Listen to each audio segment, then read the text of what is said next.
So, relational intelligence. Pasensya na kasi may bukol tayo eh. So, relational intelligence. So, ano tong relational intelligence na to?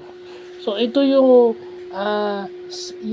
intelligence o yung skill na ginagamit natin para makapag-maintain ng good relationships. No? Kasi sa atin, hindi naman lagi importante sa atin yung pera. Di ba? Kaso kasi kadalasan, yan ang maraming nasisira sa pera, yung relasyon yung working relationship, lalo na another management vlog na naman to. May mga tao na yung as leaders, marunong silang mag-maintain ng relationship. Hindi katulad do sa Batang Quiapo na pinanonood natin na kaya lang in good terms dahil sa pera.